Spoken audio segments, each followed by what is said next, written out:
I love being a gardener. Honestly, it's probably one of the most rewarding, experiences uh, that I've made a part of my life.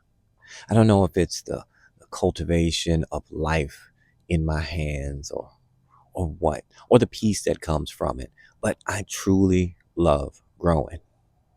And you know what else? I love gardeners just like you. Because in my experience, and this is my experience, some people may have had different experiences, but in my experiences, gardeners are some of the most resourceful and giving and generous people that I've ever met in my life. It's interesting. Just about, I would say, maybe a week ago or two, I can't remember. I lose track of time sometimes, especially when we're talking about gardening and plants. I went out to a gardener's house. Yes, I do house calls, and she needed some help with her garden. And so, I answered a bunch of her questions, did a little bit of grafting for her, and I loved it. I brought some seeds and things over for her. But that's the peace and serenity that comes with connecting with nature and with growing. And I'm here for it. But, and trust me, there is a but. Sometimes I get zone jealous. To be honest with you, I mean, I'm in the Dallas Fort Worth area, just right outside of Dallas, and I'm in Zone 8B. And there's a lot of things that I would love to grow, or that I do try to grow, that's just flat out outside my growing zone, and it really makes a challenge. For instance, my kids, we love citrus. We love, oranges and lemons and limes and so forth.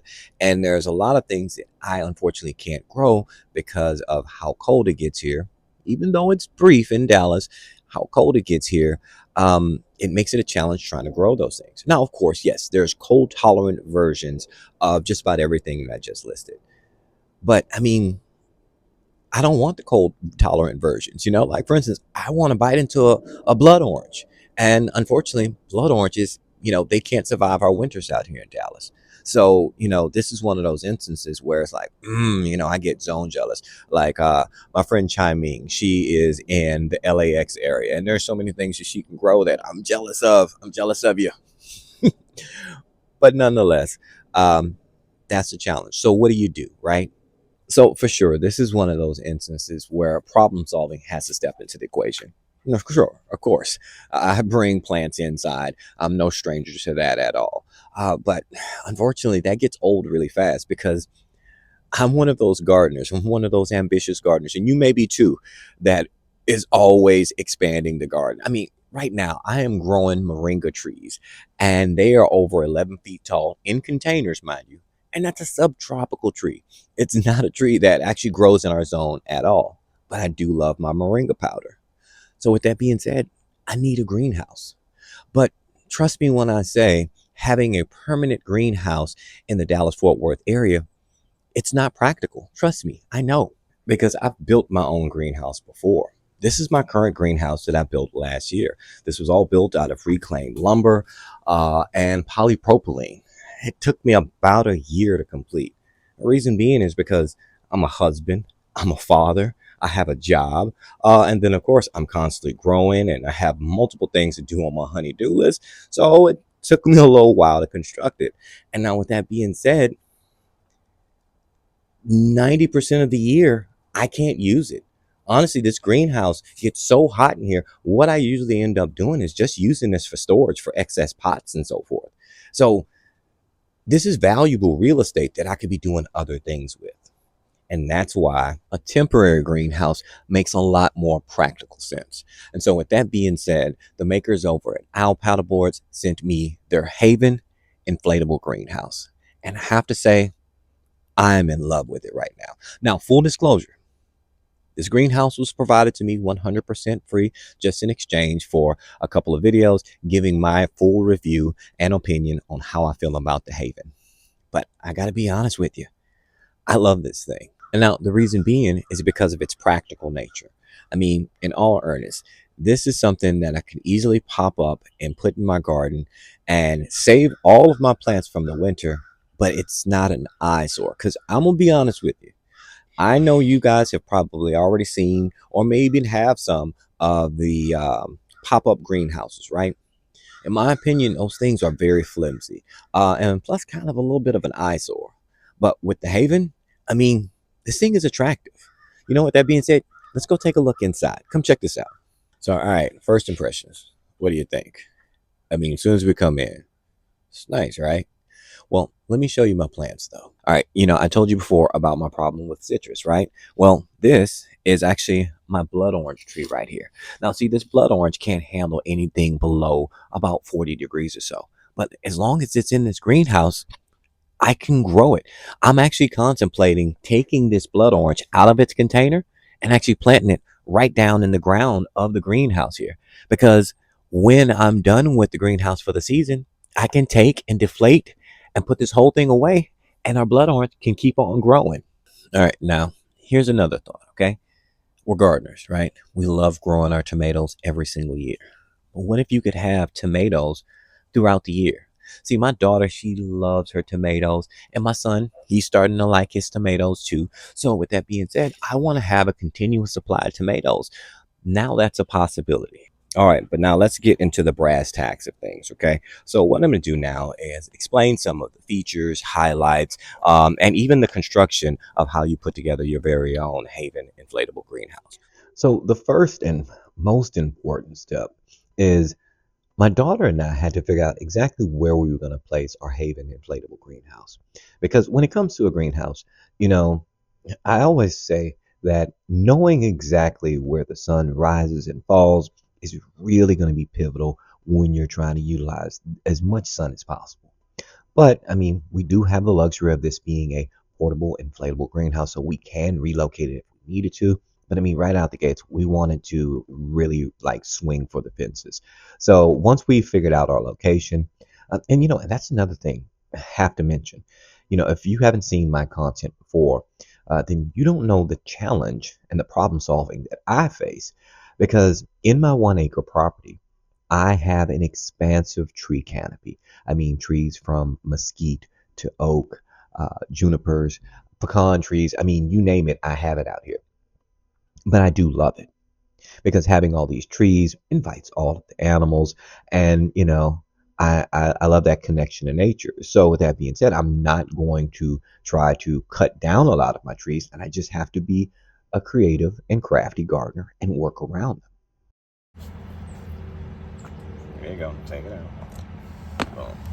Take your hose and you push it down. Push it down in there. And then you push and twist. Okay? Yeah, so here. Alright, so you try. Push it down. And then twist the whole thing.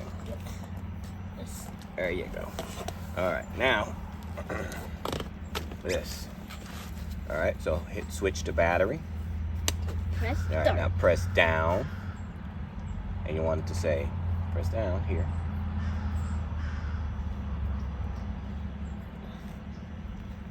Alright, 2.0 and hit start.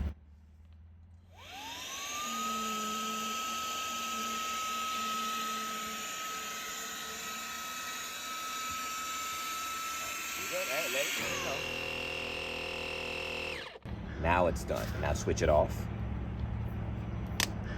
Just let you know there's a spider And then, on that.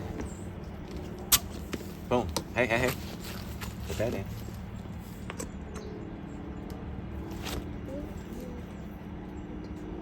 Boom, there you go. Give me a fist bump. Good job. And so my workers decided they needed a break. So don't worry. Daddy will get it done. You guys have fun. And in all earnest, I mean, despite losing my helpers, it really wasn't a big issue because the no-tool construction of this greenhouse, I mean, it made really short work of this. All in all, I would say it took me about a half a day to construct. And that's just because, of course, I didn't have a second adult to help me. If I had a second adult help me, I could see this solid taking about a good maybe 2 hours. But all in all, it went together fairly easy. And the instructions are pretty straightforward. There's a lot of pictograms in there. So it just kind of lays out everything for you. Pro tip. When you're installing your saddles into your straps, make sure that you orient your holes for your saddles on the same sides of both your connecting pieces. I just foresee this as being an easy fix when it's time to tear down your greenhouse in the future. Now, I do highly recommend having a second person to help out with the construction. But if you're kind of a lone wolf like myself, um, one tip I'll definitely give you is to leave all of your pillars and all of your pieces kind of partially inflated. That's going to really make it easy when you're putting everything together. It's going to make it so that you can line up all the parts very easy this way. And as we get these final pillars in place, I mean, boom, look at this thing. It just came together. I was able to put a lot of my container plants in here with more than enough room for space. And so much space, I was actually even able to put some heavy duty shelving units in here, which really helped out. Plus, the middle pillar allows for me to be able to hang some of my hanging ornamental plants. All right, so let me know your thoughts. I love engaging with you. I love chatting with you guys. I'm a personal gardener, so let me know your thoughts. Everything that I've showed you thus far, what do you think about this greenhouse? Is this something you could see on your property? Because that's a feature that I didn't even discuss. Right? To build a greenhouse, you in most counties in the United States, you would need some type of permit. I didn't need a permit to put this temporary structure up. I mean, it's temporary, so I can take it down if need be. And then last but assuredly not least, no construction necessary. I didn't have to build a foundation. I didn't have to break any ground. I mean, this just went over the mulch that I already had in this spot. So, I mean, work like a fox, not an ox, right? But hey, look, I got to give this dog some love because apparently I've never pet her before a day in my life. So it's been amazing speaking with you as always. We'll talk to you again. Isn't that right, Stormy? We'll talk to you again real soon. Okay. All right. Let's go, girl. Come on. Yeah. All right. Come on.